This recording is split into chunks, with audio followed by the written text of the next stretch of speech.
Hola, ¿qué tal? Buenas tardes.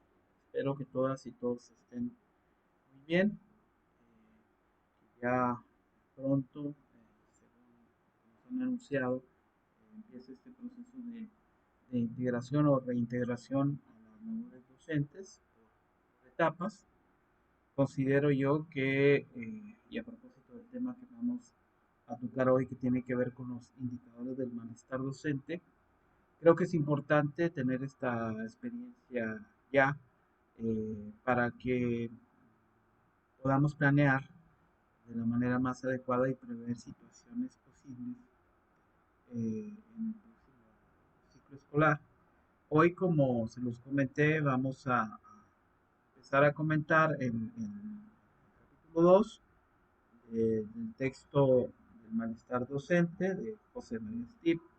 Eh, el segundo capítulo es bastante extenso, por lo cual creo yo que voy a dividir la exposición en dos lecciones o en dos, este, en dos partes, porque en la primera parte lo que hace es un poco señalar, digamos, los factores, una vez que se ha definido, bueno, qué se entiende por este malestar docente, esta serie de situaciones que aquejan dentro de la práctica, que tienen que ver justamente con el profesor, con la profesora como un todo, como una entidad ahora sí biopsicosocial, en la subjetividad y en la salud misma del docente, y que sabemos pues repercute en su práctica, ¿no? Entonces, en esta primera aproximación al tema estaré comentando, no voy a leer todo el texto, solamente estaré comentando algunas algunos párrafos del texto, eh, a fin pues de irle dando coherencia a la lectura, ¿no?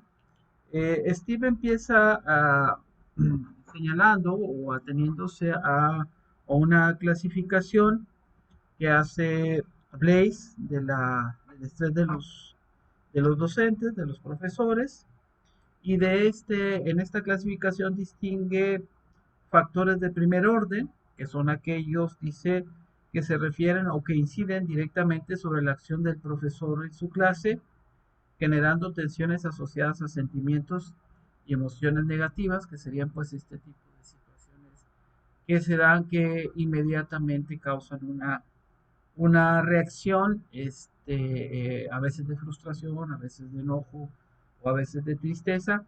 Y lo que llamaría también los factores de segundo orden, que están referidos a las condiciones ambientales y al contexto en que se ejerce la docencia. Entonces, estos dos tipos de factores, los de primer y de segundo orden, configuran pues estos elementos o estos indicadores del malestar docente, ¿no? Dice Steve, la acción de este segundo grupo de factores, los que tienen que ver con las condiciones ambientales, es indirecta, afectando a la eficacia docente al promover una disminución de la motivación del profesor en el trabajo, de su implicación y su esfuerzo. Pues es fácil eh, adivinar o pensar a qué se refiere. Se refiere pues a las condiciones de infraestructura, a las condiciones físicas, a las condiciones también de acceso que tienen las escuelas, a propósito de que las escuelas pues siempre están, digamos, en condiciones no óptimas para llevar a cabo el proceso, ¿no? Más adelante, en el punto que señala o que titula Modificación en el rol del profesor y agentes tradicionales de socialización, Steve dice lo siguiente. Las más diversas fuentes están de acuerdo en señalar que en los últimos años se han aumentado las responsabilidades y exigencias que se proyectan sobre los enseñantes, coincidiendo con un proceso histórico de una rápida transformación del contexto social, lo cual se ha traducido en una modificación del rol del profesor, que supone una importante fuente de malestar para muchos de ellos, ya que no han sabido o simplemente no han aceptado acomodarse a las nuevas exigencias. Bueno, este punto pues podría ser muy amplio lo que podríamos comentar. Eh, lo que señalamos de entrada, pues estamos de acuerdo, hay una transformación de no solamente la labor docente tal cual, sino de las exigencias y de los parámetros a los que está sometida esta práctica docente. Había señalado yo en la sesión anterior que justamente la irrupción de la pandemia ha significado esta modificación de las condiciones de la práctica y por lo tanto ha exigido muchísimo una adecuación de las condiciones en que se desarrolla justamente la docencia en los entornos ahora de la virtualidad, asumiendo una responsabilidad que teóricamente debería ser compartida, pero que sin embargo muchas veces sabemos recae esencialmente en los profesores, ¿no? Leo un poco más. Gobley Porter señala la aparición de dificultades evidentes debidas a las transferencias por parte de la comunidad social y de la familia de algunas de sus anteriores actividades sociales y protectoras a la escuela, sin que estas transferencias fueran acompañadas de los necesarios cambios en la formación social de los enseñantes, preparándoles para enfrentarlas con éxito, ni en los medios de que disponían para responder a las nuevas exigencias, ni por último, de los necesarios cambios estructurales para adaptarse a las nuevas circunstancias. Entonces esto tiene que ver con el conjunto, pues, decía yo, de responsabilidad. Los franceses Hammond y Rodman han llegado a afirmar que no solo en Francia, cito, que no solo en Francia, sino en Europa entera, en Estados Unidos, la escuela, y sobre todo la escuela secundaria, está puesta en cuestión. La crisis es general y es doble: crisis de la institución escolar, cuyo rendimiento es de lo más mediocre; crisis del acto pedagógico en sí mismo. Estamos hablando pues de los años 80, donde ya empezaba todo este conjunto de transformaciones y donde ya se veía cómo la escuela no podía atender este conjunto de exigencias, por un lado, que implicaba también, o que se implicaba por esa masificación de la escuela, y estas nuevas funciones que tenía que cumplir el docente, funciones para las cuales las más de las veces no estaba capacitado, no estaba formado. Diría yo también que justamente en los años 80, particularmente en lo que tiene que ver con las instituciones formadoras de docentes, la Universidad Pedagógica Nacional en concreto, pues surge interés y esta acción pedagógica justamente para complementar algo que estaba faltando estructuralmente en los procesos formativos, ¿no? Es decir, hay un énfasis en la necesidad, pues, de tratar de paliar este conflicto que se da entre los nuevos escenarios que se van configurando en la educación pública, y las necesidades de la formación en este proceso, que como ustedes saben es un proceso que se llama de modernización, ¿no? Y todo lo que implicó para las y los docentes entrar en este proceso de la modernización educativa. En el punto que Steve denomina la función docente, contestación y contradicciones, señala lo siguiente: las transformaciones apuntadas suponen un profundo y exigente reto personal para los profesores que se plantean responder a las nuevas expectativas que sobre ellos se proyectan, ¿sí?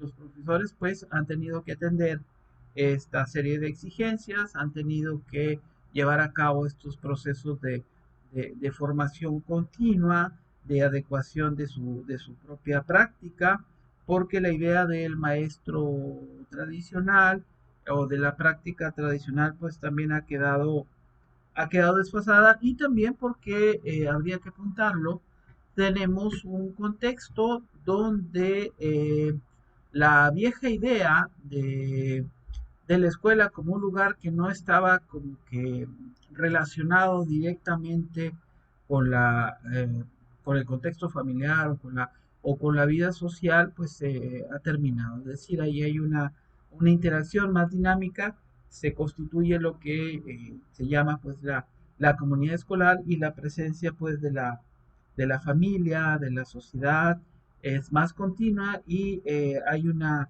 participación también respecto al juicio o al comentario sobre lo que es la escuela, lo que representa, sobre sus beneficios y sobre sus limitaciones.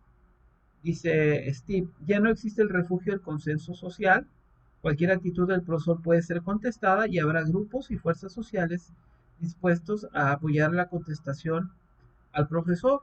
Eso tiene que ver, si lo vamos adecuando también con esta exigencia, a veces con bases, a veces sin demasiadas bases, de las familias o del entorno social y político respecto a las exigencias de la escuela, ¿no? Es decir, hay un proceso de evaluación continua, y hay una intención también a veces de intervención en lo que la escuela hace. Y entonces la escuela, pues, y los directivos y el personal docente también se encuentran dentro de esta necesidad, digamos, de mediación respecto a los fines de la escuela, respecto a las políticas internas de la escuela y la relación con los padres de familia, las autoridades educativas y otros grupos que de alguna manera participan o tratan de incidir en lo que la escuela hace, ¿no? Lo que se interpela aquí también es el grado de autonomía, o de las posibilidades del grado de autonomía de las escuelas respecto a la sociedad. Cualquier valor, dice Steve, que se defiende en clase puede ser rebatido, no solo desde la perspectiva individual de un alumno, sino con el apoyo de diferentes corrientes de opinión que tienen sus causas en los medios de comunicación de masas. Y aquí también, pues, este otro fenómeno que se da, ¿no? Que tiene que ver con esta participación externa, a veces con un juicio muy sesgado, o con un juicio insuficiente, que deriva a veces en una satanización, o esta defensa de modelos ideológicos o modelos religiosos, o este intento que se continúa hoy en día de hacer de la escuela una especie de extensión de los deseos de los padres, ¿no? De las concepciones políticas e ideológicas, y sobre todo religiosas, de los padres, que atañen también a lo que la escuela trabaja, a los contenidos de la escuela, al mismo proceso formativo, ¿no? Eh, Eso, por supuesto, tiene muchos modos de abordar, ¿no? Porque lo que se ha transformado, creo yo, es el imaginario de lo que es la escuela. Es decir, eh, eh, no se ve, se ve la escuela como un servicio más. Es decir, en la sociedad de consumo, en el contexto de la globalización, la escuela sería pues como otro servicio más que tiene que satisfacer las necesidades de un consumidor o un cliente, y por lo tanto habría una exigencia de que esta escuela atienda las necesidades que cree identificar este consumidor, ¿no? La escuela es un lugar de prestación de servicios académicos, y hay un empobrecimiento respecto a este imaginario de la escuela, y por supuesto el imaginario de lo que las y los docentes hacen, ¿no? Incluso podría decir yo que en el contexto de la pandemia, bueno, quizás estas concepciones sobre la escuela, en lugar de las maestras y los maestros, pues ha estado en el debate, ¿no? Continuó. Esta situación se agrava, dice Steve, por el hecho de que el profesor se encuentra frecuentemente con la necesidad de compaginar diversos roles contradictorios que le exigen mantener un equilibrio muy inestable en varios terrenos. Así se exige al profesor que sea un compañero y amigo de los alumnos, o al menos que se ofrezca a ellos como un apoyo, como una ayuda para su desarrollo personal, pero al mismo tiempo se le exige que haga una selección al final del curso, en la que, abandonando el papel de ayuda, debe adoptar un papel de juez que es contradictorio con el anterior. Bueno, y aquí está también la tensión, ¿no? En lo que, en lo que hace, lo que debe hacer el profesor. El profesor no debe dejar, pues, de evaluar, en algún modo, pues, la formación tiene estos rasgos de selectividad, pero por otro lado también debe de compensar, ¿no? Y entonces esto por supuesto, este, es mucho más complejo cuando hablamos de que esta atención que se plantearía hipotéticamente como una atención individual o individualizada, pues se complica cuando pensamos en estos grupos masivos de 30, 40, 50 o más alumnos, ¿no? Esto pues suma, dice Steve, a las contradicciones del sistema de enseñanza, eh, y Steve está hablando desde la realidad hispanoamericana o iberoamericana, es decir, son cuestiones que se comparten en mayor o menor medida en los diversos sistemas educativos, en todo este proceso de modernización de la escuela, de la modernización educativa, en el giro neoliberal que sabemos ha operado también en la conformación de los estándares de la profesión docente y las exigencias, y, y más recientemente, pues, en nuevos modelos educativos que, por un lado, han señalado que han desplazado el modelo evaluador, eh, eh, bastante vertical, de administraciones pasadas, pero sin embargo siguen manteniendo filtros complicados y complejos en la labor del reconocimiento docente. Fíjense, insisto, este texto es muy interesante porque, aunque plantea escenarios de hace 40 años casi o más, siguen existiendo estas situaciones en una perspectiva, digamos, estructural, ¿no?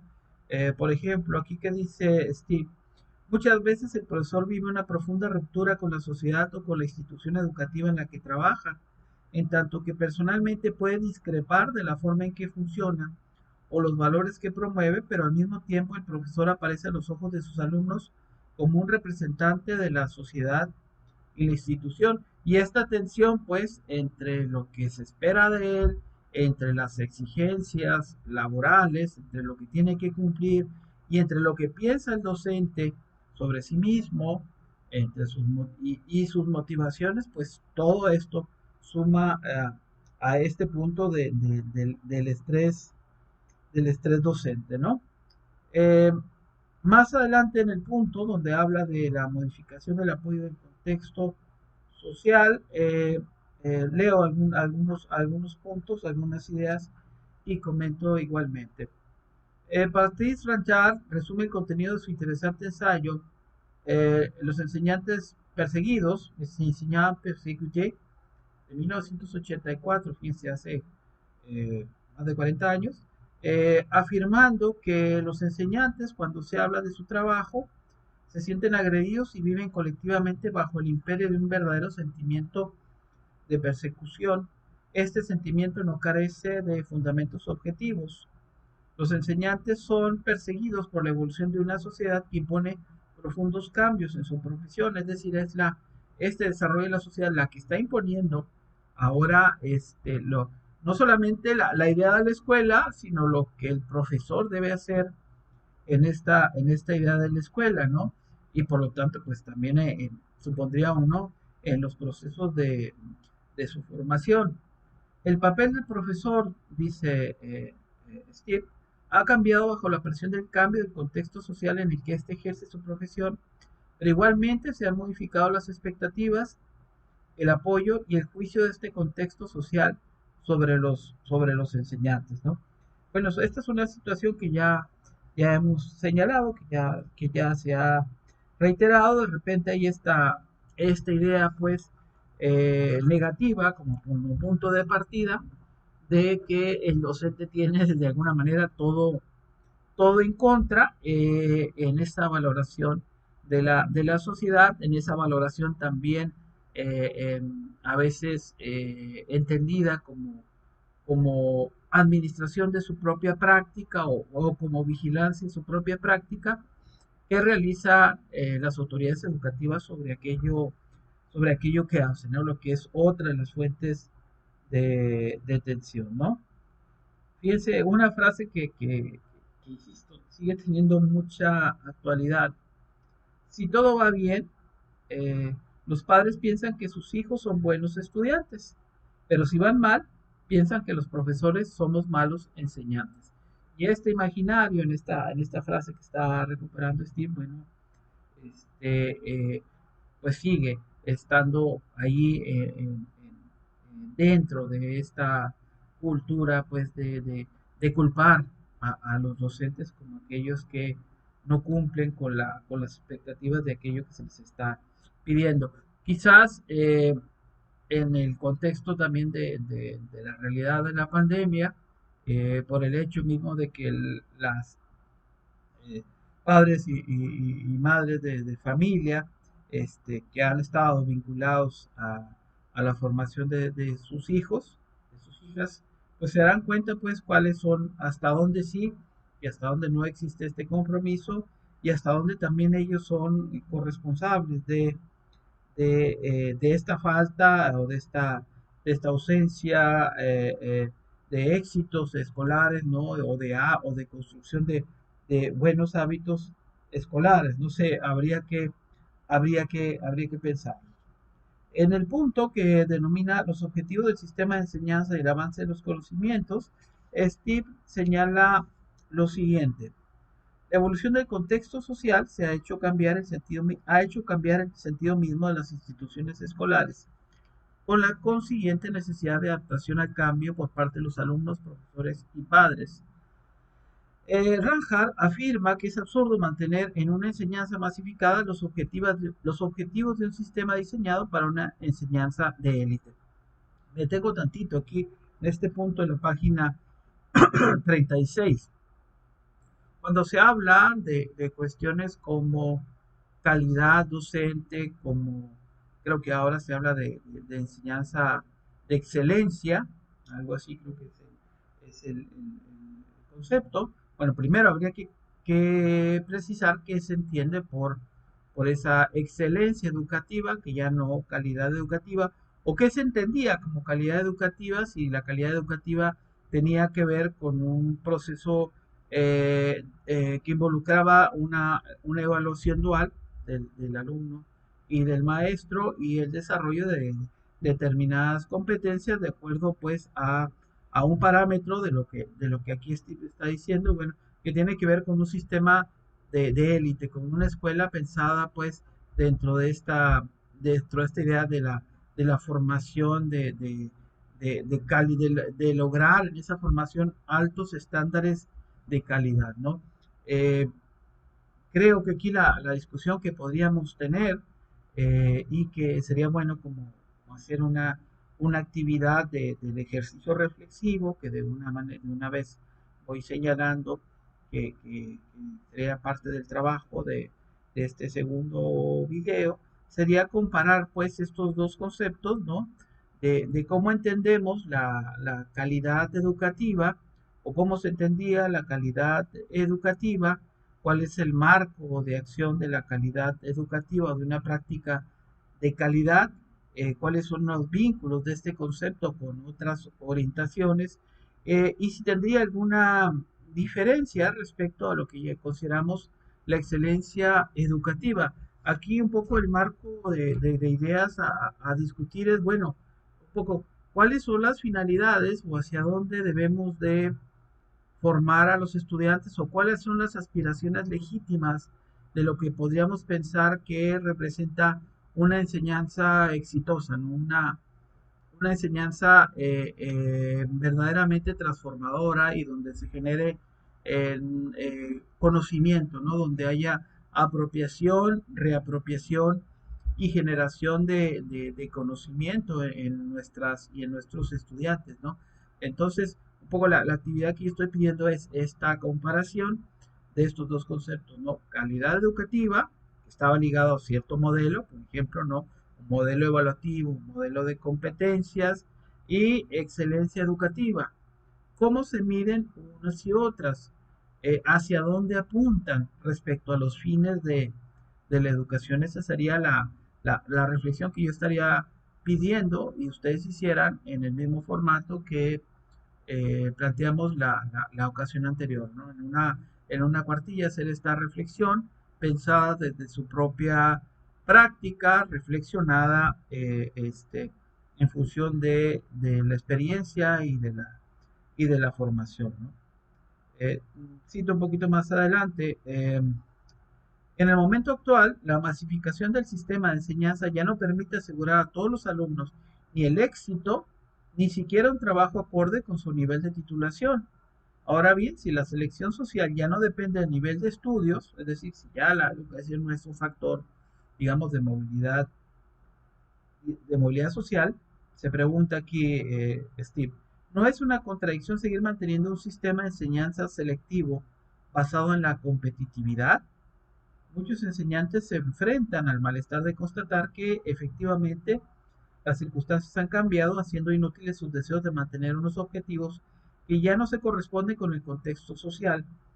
A la exasperación producida en padres y alumnos por la falta de garantía de éxito tras los estudios, ellos añaden las exigencias de un sistema competitivo que en el actual contexto tiene muy poco sentido, sin saber sustituirlo por otro sistema cooperativo en el que el desarrollo personal se constituye en el objetivo fundamental que sustituya al éxito social. Entonces aquí tenemos, hasta aquí la cita, aquí tenemos dos ideas, ¿no? También de cómo estamos pensando la educación y la formación humana, ¿no?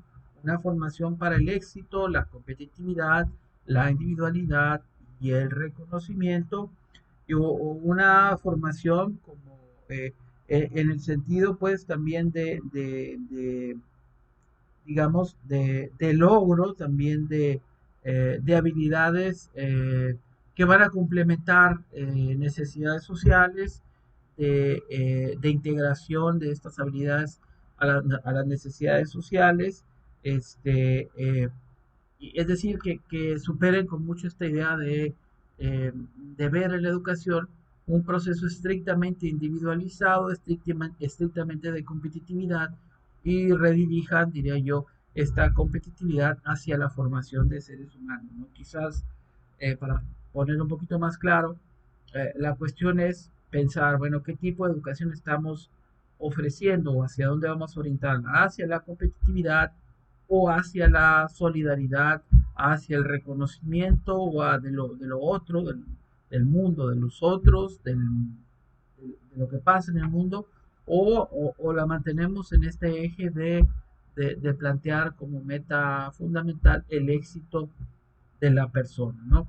Creo que la pandemia también vuelve a interpelarnos, ¿no? Si la educación que teníamos anteriormente y la educación que evidentemente tiene que transformarse, se mantendrá en este esquema que hemos tenido, ¿no? Dentro de la idea de la modernización y la individualidad y la competitividad, o habría que pensarlo de otro modo, ¿no?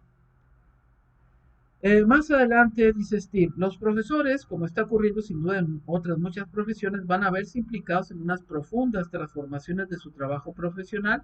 Y estamos hablando, insisto, de hace 40 años de este texto. Los profesores habrán de enfrentarse necesariamente a una crisis de identidad. Subrayo este punto, también me parece bien interesante, ¿no? O sea, cómo nos vemos hoy, profesoras y con profesores. ¿Qué es ser un profesor? En el siglo XXI, en el contexto de la enseñanza remota o la enseñanza a distancia o la enseñanza virtual, ¿no? ¿Cómo configuramos este vernos como docentes, ¿no? O más bien, para ponerlo más claro, ¿cuál es el espejo y qué arroja el espejo donde nos vemos como profesores, ¿no? Seguramente esto motivará a más de una eh, crisis, ¿no? Decir, bueno, ¿yo qué estoy haciendo aquí? O mejor me dedico a otra cosa, o realmente ya no siento la vocación, o me siento muy cansado, o me siento muy frustrado, o ya no estoy a la altura de las necesidades de mi tiempo, o debo dejárselo a profesoras o profesores más jóvenes, y yo ya no puedo asumir esta dinámica tan intensa de cambio, ¿no? Yo creo que más de una vez aquello que ha sucedido nos ha interpelado en ese imaginario que sobre nosotros mismos teníamos, ¿no? Sí, en este espíritu de resistencia o en la, o en lo poco que había quedado de ese romanticismo de la profesión. Creo que eh, dentro de estas múltiples lecciones de la pandemia, también podemos pensar que la pandemia ha desnudado nuestra profesión y nos ha hecho justamente vernos en el espejo respecto a lo que hacemos, a la dificultad de lo que hacemos, las condiciones en lo que le hacemos y sobre todo lo que implica en nuestro propio equilibrio emocional, digamos, en el equilibrio de nuestra subjetividad, ¿no? En este intento también de compaginar la persona que somos o que queremos ser y las exigencias de esta profesión, ¿no?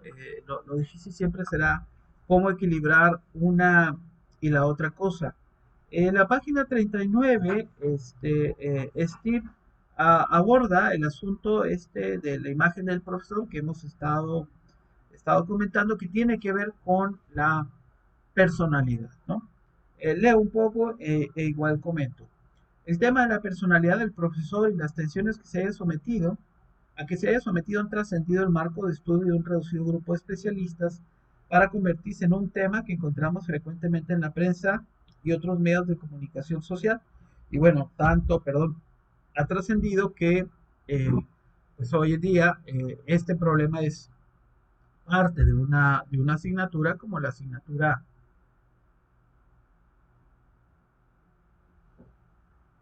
esta asignatura de psicosociología de la formación docente, porque tiene que ver justamente con esta reflexión, ¿no? Con este campo epistemológico, con este campo teórico, que está justamente preguntándose qué es lo que está sucediendo con esta subjetividad, con esta personalidad y con esta psique del docente, ¿no?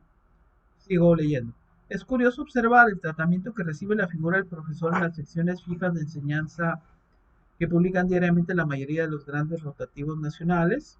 El imaginario, cómo se ha desplazado esta idea del profesor, insisto, de los años 80 para acá, del ser el modelo, ya decíamos, a ser el flojo o a ser eh, el profesor que no cumple, o casi nadie tendría esta imagen de que finalmente la profesión docente es una profesión que exige la profesionalización, es una profesión que va más allá de simplemente atender un grupo o varios grupos, sino que involucra todo un proceso, ¿no?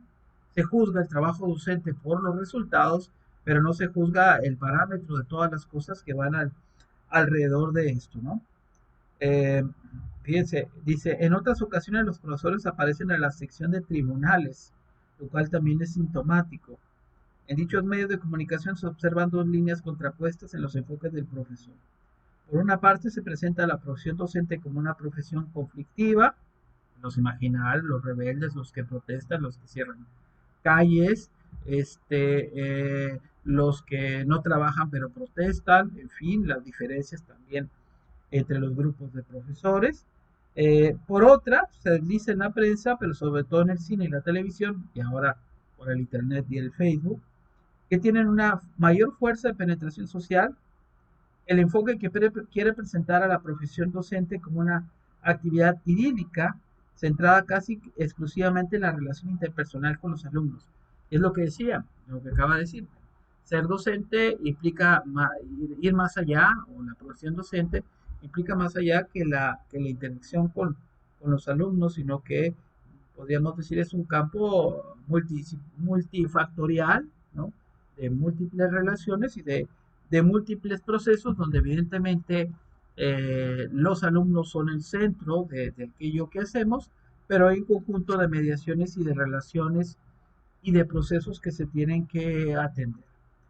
Eh, Me voy un poquito más adelante porque aquí en esta sección, en estas páginas 40, 41, 42, Steve ofrece ejemplos de justamente este tratamiento, de esta imagen de los profesores en los diarios, en este caso en la prensa española, que podríamos también pues adecuar aquí a, a- al tratamiento que hace la prensa, tanto la central como digamos, la de la región. En particular veamos, pues, por ejemplo, cómo construye los periódicos líderes el imaginario sobre los profesores, ¿no? También baste revisar las secciones que tienen que ver en los comentarios políticos o en las columnas de opinión sobre los maestros, por un lado, como estos sujetos que siguen estando un grupo controlado por líderes magisteriales que parece que no tendrían mayor autonomía, ¿no? Que parece que no pudieran generar otra cosa, y que de vez en cuando protesta, pero generalmente sus protestas no son demasiado legítimas, ¿no? O son quizás demasiado exageradas, ¿no? Eh, Dice Steve más adelante, en un principio la formación inicial de los profesores, ojo, esto también importante, página 42, la formación inicial de los profesores tiende a fomentar el estereotipo ideal, incluso el imaginario, ¿no? Piensen ustedes, cuando se decidieron a ser profesoras y profesores a estudiar para ser profesores, licenciados en educación, ¿cuál fue el motivo? ¿Cuál fue el imaginario? ¿Cómo se configuró ese interés? Y cómo se veían a sí mismos, ¿no? En la elección de esta no solamente de esta profesión, sino como yo he afirmado en varias ocasiones, de esta forma de vida que es ser profesor o profesora, ¿no? Sigo con Steve. Esto ocurre en todas aquellas circunstancias en que se recurre a un enfoque normativo de la formación del profesorado, está hablando, recordemos, de la formación inicial, destacando lo que el profesor debe hacer o lo que el profesor debe ser. Acuérdense, misión, visión, ¿no? Esta idea del docente ideal, de lo que se supondría, de lo que el docente estaría llamado a hacer en función pues del modelo, en función del tipo de naturaleza de su propia profesión, ¿no?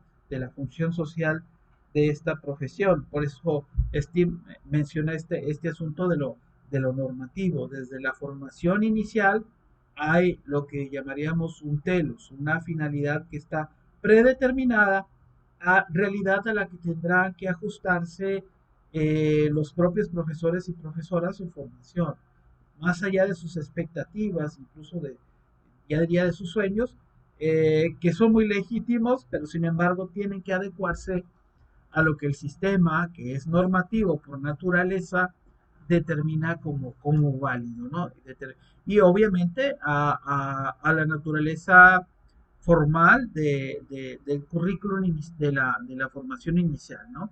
En ese currículum, que también implica un currículum oculto, un currículum visible y uno invisible, se va configurando lo que hemos llamado también en otras sesiones, evocando a Michel Foucault, este dispositivo pedagógico de formación de los profesores que configuraría pues su etos, su carácter, su forma de ser, que determinaría en buena medida sus aspiraciones y las formas en cómo se van integrando al sistema. Por eso es tan importante en este proceso de la maestría en educación, campo, formación docente, pensar siempre los momentos de la formación como momentos importantes porque van a determinar no solamente las competencias que pueden adquirir las y los profesores, sino las actitudes y la generación de una forma de ser profesor, digamos algo que llamaríamos esta identidad esta identidad docente que generalmente va, va a coincidir con aquella aspiración de las políticas educativas, ¿no? Aquellos fines de las políticas educativas. Un tipo de profesor para determinado, profesora determinado, para cubrir determinada necesidad social, ¿no? determinado perfil docente, este era el perfil docente. E insisto, en el proceso de formación de esta maestría en educación campo, formación docente, estos diferentes momentos de la formación son importantes para reflexionar justamente sobre la realidad del docente, sobre sus expectativas, sobre sus competencias y sobre sus posibilidades. Evidentemente, los distintos momentos de la formación, desde la formación inicial y luego la práctica y luego la experiencia y luego la formación continua, van estableciendo variaciones o van conformando o confirmando este dispositivo inicial, ¿no? Fíjense, si decimos pues con Steve que desde la formación inicial se destaca la idea de lo que el profesor debe ser, de lo que el profesor debe hacer, este, y muchas veces sin que, y esto es una realidad pues que desborda nuestro país, sin que muchas veces el profesor se le prepare adecuadamente para la práctica de la enseñanza. Es decir, esto que se ha comentado muchísimas veces, ¿no? De que la formación inicial, pues hay un conjunto de saberes que intentan articularse, pero que ya a la hora de la práctica docente se ve la diferencia entre este modelo formativo y las necesidades de la práctica. El profesor debutante, dice Steve, va a quedar desarmado y desconcertado al encontrar que la práctica real de la enseñanza no responde a los esquemas ideales con los que se le ha formado. Pues sí, hay una idealización, hay un modelo en muchos sentidos ideal, por eso comentábamos la sesión pasada de la enseñanza como un sueño, ¿no? Como una especie de vocación soñadora de lo que debería de ser, pero que luego nos enfrentamos evidentemente a lo que es y a lo que existe, ¿no? Bayer afirma que en efecto, cito, la identidad profesional de los futuros enseñantes se modelaría en el curso de la formación sobre los ideales pedagógicos que les son presentados, de suerte que la identidad profesional que se desarrolla durante este periodo sería de tipo superyoico, de tipo ideal y normativo. Aquí se hace alusión al superyo freudiano, ¿no? Como parte de la configuración de este etos docente, donde de forma inconsciente el profesor se va a ir identificando, ¿no? Este ideal, esta idea, por ejemplo, que todos los profesores son constructivistas, esta, eh, esta, este ideal más que y al mismo tiempo idealización, ¿no? De lo que se supondría que somos los profesores, ¿no? Y esto como un camino a seguir, ¿no? Como algo que en términos pedagógicos, diríamos, es una especie de imitate, ¿no? De imitación del modelo que se debe replicar en los profesores. Ahora bien, sigo, la práctica real de la enseñanza, como hemos analizado minuciosamente, está limitada por un buen número de carencias y contradicciones que el profesor debutante va a encontrar en la institución escolar concreta en la que comienza a trabajar. Y esta es ahí, digamos, la fuente inicial de los traumas, de las dificultades y del malestar docente, que serían como esta especie de ritos iniciáticos que todos los profesores y profesoras debemos de atravesar en algún momento, ¿no? En algún periodo,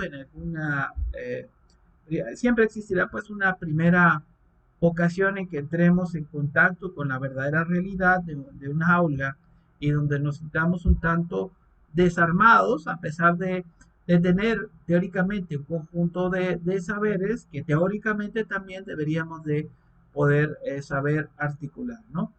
Y este proceso, pues claro que se va a agravar mucho más cuando el docente o la docente no tiene una formación inicial psicopedagógica, es decir, no tiene una formación adecuada para ser docente, como suele suceder en la enseñanza media superior y superior, ¿no? A diferencia de los modelos formativos de los profesores de enseñanza en la educación básica, ¿no? Donde en general hay una formación inicial, hay una licenciatura que está dando por lo menos algunos elementos muy básicos que servirán para la práctica, aunque como ya se ha señalado y se ha reiterado, siempre serán insuficientes, ¿no?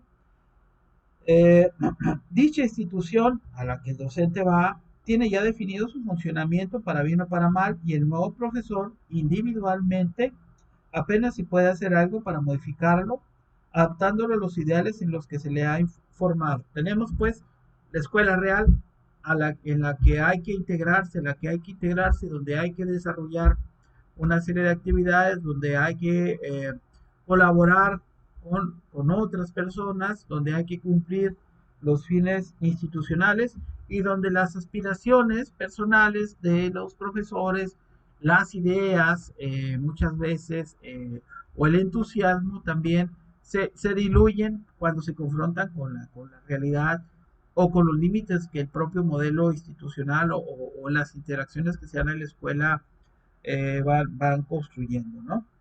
Eh, Más adelante dice Steve, al llegar luego a la práctica de la enseñanza, el profesor debutante va a iniciar una revisión de sus actitudes e ideales para adaptarlos a esa, cito nuevamente, a Bayer, áspera y dura realidad de la vida cotidiana en clase de la que habla Bellman. ¿Sí? Bueno, pues ahí está, ¿no? O sea, es esta, eh, digamos, comparación entre eh, estos ideales en los que el docente se ha construido, se ha conformado, se ha formado, y la realidad concreta, ¿no? Así, la contradicción que suponen estos dos estereotipos, lo que llama el idílico y el conflictivo, en su intento de representar la imagen del profesor, tiene su fundamento en la realidad, pues la idealización y el enfrentamiento con el conflicto serían dos momentos sucesivos en la representación que los profesores hacen de su identidad profesional. Esto es realmente muy interesante, ¿no? Y este conflicto, insisto, entre lo idílico, el escenario utópico, digamos, ¿no?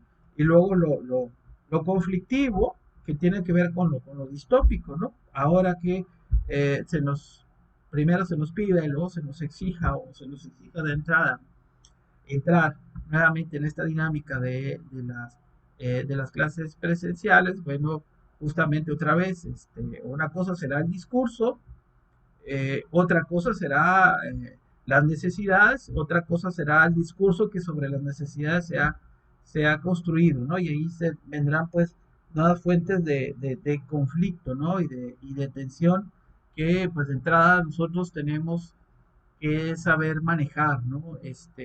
Cómo,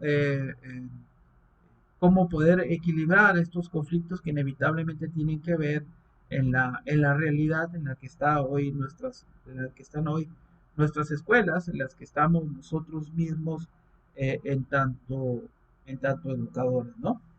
Durante su formación y en los primeros años de ejercicio de la docencia, los profesores van a identificarse con unos ideales pedagógicos no realizados y sin duda irrealizables, vistas las actuales limitaciones de la práctica, dice Bayer. Además, estos ideales van a ser reforzados en muchos de los programas de formación del profesorado y al mismo tiempo van a configurar la imagen pública del profesor con mayor difusión en nuestra sociedad. Ahora bien, conforme se avance en la práctica docente y el profesor tiene que hacer frente a las dificultades reales de la enseñanza, esta imagen ideal que el mismo profesor tiene de su profesión va a entrar en crisis. E insisto, eh, eh, si esto es así, era así en la vieja normalidad, pues bueno, podemos esperar que esta crisis sea en algún sentido permanente, ¿no? Este, eh, Ahora en el nuevo contexto. Así, sigo, el profesor va a constatar que la realidad de la enseñanza no se corresponde con los ideales que ha asimilado durante su periodo de formación y con los cuales se compara él mismo y la compara buena parte de la sociedad.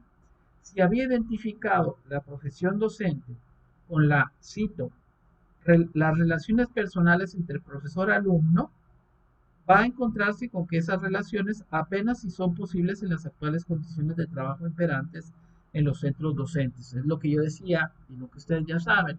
La escuela es algo más que esta relación entre docentes y estudiantes. Además, al hablar de la formación del profesorado, Al ser las relaciones profesor-grupo las más habituales, apenas si ha recibido una mínima formación práctica en este campo. Ya para ir cerrando esta primera parte de esta charla, eh, leo lo siguiente y comento. El encuentro con una práctica de la enseñanza bastante alejada a los ideales pedagógicos asimilados durante el periodo de formación inicial va a llevar a los profesores a distintas reacciones. Ada Abraham clasifica en cuatro grandes grupos estas reacciones respecto pues a las reacciones respecto a la formación inicial. Sería cuestión nada más de ir actualizando o poniendo al día estos procesos formativos para dirimir si estas características siguen siendo las mismas o se han transformado. Uno, el predominio de sentimientos contradictorios sin lograr unos esquemas de actuación práctica que resuelvan el conflicto entre ideales y realidad. Algo que se experimenta pues en esta tensión que se genera en el docente, ¿no? Entre la expectativa y la realidad. El profesor va a adoptar, dice Steve, una conducta fluctuante en su práctica docente y en su valoración de sí mismo. Dos, la negación de la realidad debido a su incapacidad de soportar la ansiedad. El profesor va a recurrir a distintos mecanismos de evasión, entre ellos los de inhibición y rutinización de su práctica docente son los más frecuentemente utilizados como medio de cortar la implicación personal en la docencia. Pues esta idea de una forma que llamaríamos tradicionalista de llevar a cabo la práctica, pero que ahora, pensando en el contexto que nos toca continuar los procesos de la práctica docente, pues es difícil que establezcamos tan rápido esa rutinización de la práctica, ¿no? Cuando esta misma práctica, pues ahora nos va a mantener alertas durante buen tiempo, ¿no? Quizás después sistematicemos esta experiencia según vaya este, evolucionando el contexto, pero por lo menos llegar a esta tradicionalidad, pues, y a esta rutinización, pues en el nuevo contexto, pues creo que será una cuestión de tiempo. En todo caso, siempre estará este conflicto, este temor o esta preocupación, ¿no? Y por lo tanto, esta tensión o este malestar que, que todos manifestamos en mayor o menor medida.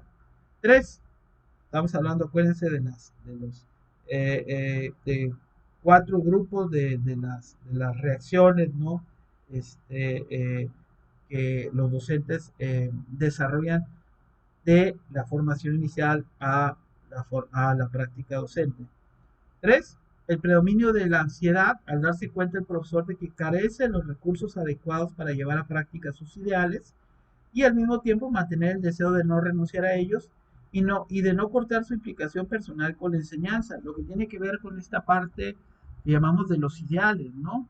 Con esta parte que yo he mencionado, que tiene que ver con esta autorreflexión sobre lo que significa ser maestra o maestro y de una cierta filosofía de la educación, aquí es propicio señalarlo, ¿no?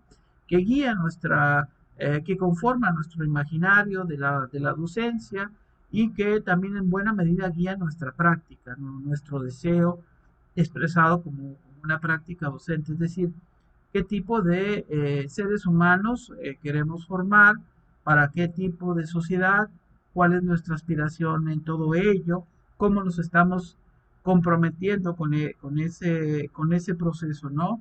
¿En qué sentido podemos sostener que la educación o la formación humana es una labor emancipadora que va mucho más allá de la estandarización de los conocimientos y de las prácticas que de repente pareciera configurar el etos postmoderno de la educación, ¿no? Es decir, esta enseñanza orientada al desarrollo de habilidades y competencias, sobre todo instrumentales, como modelo de adecuación de la subjetividad humana hacia una realidad ya construida y no una realidad por transformar. Perdónenme toda esta reflexión, digamos, que estoy ofreciendo, pero me parece centralísimo este punto, ¿no?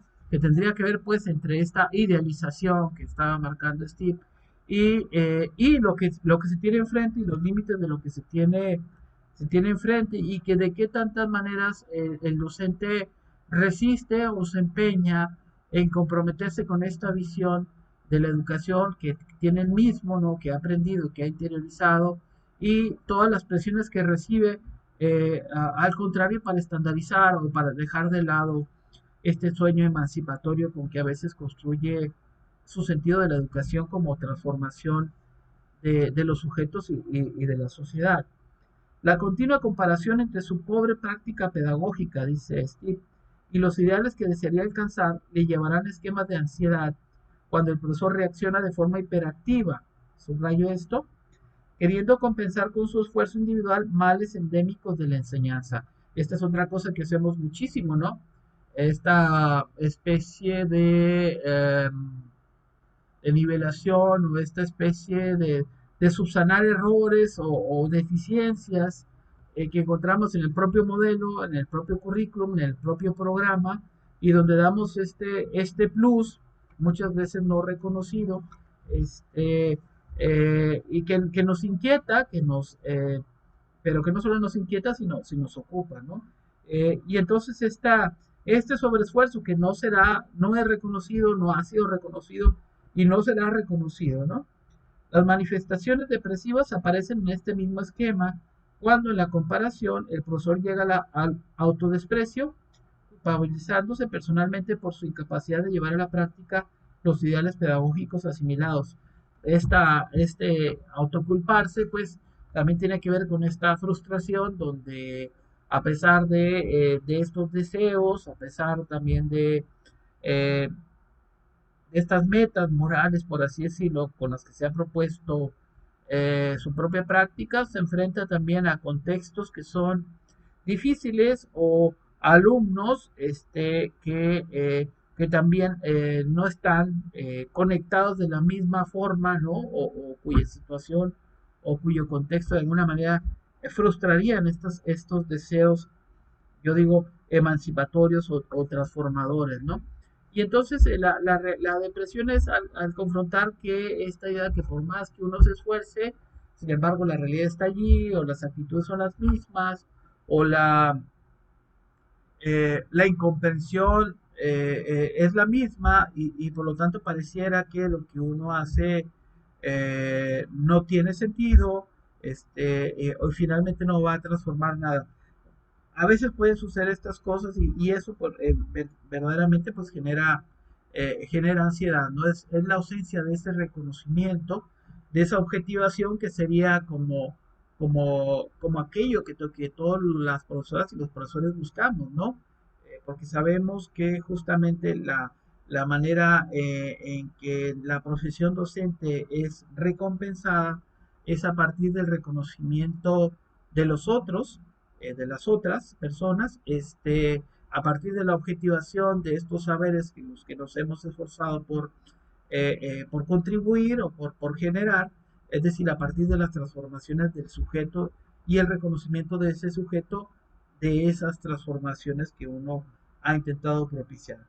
Y cuarto, la aceptación del conflicto como una realidad objetiva, sin mayor importancia que la de buscar respuestas adecuadas dentro del marco de una conducta integrada, o esta idea pues de que las cosas siempre serán así y que en todo caso eh, es algo con lo que se debe, con lo que se debe de lidiar, ¿no? Si abandonamos ahora el ámbito individual, dice Steve, para estudiar de forma general la influencia de estos estereotipos contradictorios que domina la imagen pública del profesorado, hemos de convenir con Hoyle en que ejercen una gran influencia que se concreta en tres puntos fundamentales.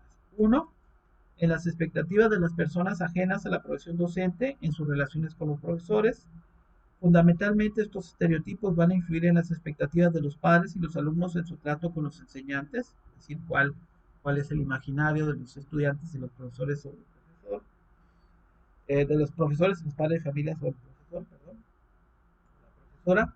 Dos, en las expectativas de las personas que acceden a la profesión docente, produciendo una autoselección a partir de la identificación o no identificación con la imagen pública del profesor, 3. En las expectativas de los profesores en ejercicio, reafirmando su elección inicial y la propia satisfacción en el trabajo, cuando se está transmitiendo una imagen pública positiva de la profesión docente, o por el contrario, produciendo insatisfacción y sentimientos de conmiseración, cuando se transmite una imagen pública cargada de estereotipos negativos. Estos mecanismos de influencia de la imagen pública del profesor nos dan la medida de la importancia y el contexto social en que se ejerce la docencia para la autorrealización del profesor en la enseñanza. La actuación individual no es totalmente independiente del contexto social en que se realiza y en muchas ocasiones el sentimiento de desánimo que embarga a muchos profesores tiene sus bases mucho más en estos factores contextuales que hasta ahora he venido analizando que en la situación real del aula de clase con todas sus dificultades. Bien, este, el siguiente punto será, el 2.2 serán factores de primer orden, página 47. Sin embargo, estaré terminando justamente este video en esta parte. En realidad son pocas páginas, pero las voy a comentar en otro video. Creo que hay un montón o hay bastantes, perdón, elementos que se han comentado aquí, que hemos estado con Steve, enunciando, donde tendríamos que un poco contemporizar o poner al día muchas de estas cuestiones, pero que son problemas estructurales, insisto, de la educación, de la formación inicial, de las variables que están ahí, de los imaginarios que se construyen, de las frustraciones que se van alimentando, a partir también de la generación de estos estereotipos que señala Steve. Entonces, en un próximo video que complementará estaré hablando de de estos factores de primer orden. Recuerden que había hecho una clasificación de factores de primer orden y factores de segundo orden. Los factores de segundo orden también, de cierta forma, los hemos estado comentando, que tienen que ver con el contexto, ¿no? Mientras que los factores de primer orden tienen que ver con la parte más íntima, más personal, más individual, perdón, de la práctica docente, ¿no? Factores pues que inciden, dice Steve, en la acción docente, limitándola y generando tensiones de carácter negativo en la práctica cotidiana, ¿no? Y que se van y se reflejan en aquello que hacemos. Les recuerdo, pues, que el ejercicio reflexivo que estoy proponiendo para evaluar esta sesión, ¿no? Sería eh, en torno a los conceptos de calidad educativa, como una representación que antes se pedía o que se sigue pidiendo, y todo lo que implicaba respecto a la idea del profesor y de la profesora, a las exigencias y a los imaginarios, y ahora el modelo que se está planteando de excelencia educativa en su significación también y en sus posibilidades. Quisieran pues este ejercicio reflexivo y estaríamos complementando pues esto con los siguientes videos, y también cuando tengamos nuestra clase presencial. Debo puntualizar que he tenido particularmente en el cierre del semestre, una sobresaturación de trabajo que ha impedido tener esta dinámica que habíamos establecido. También la cuestión de la posibilidad de tener el texto base se dificultó este semestre, por eso pues he estado comentando los contenidos. Eh, pues bien, espero sus opiniones, también sus comentarios sobre esto que estamos señalando, tanto del primer video como del segundo video. Y gracias, pues que estén muy bien, cuídense mucho. Y si hay un regreso a la escuela, pues pues cuídense más y cuiden a los demás. Que estén muy bien. Buenas tardes o buenas noches según sea el caso. Hasta luego.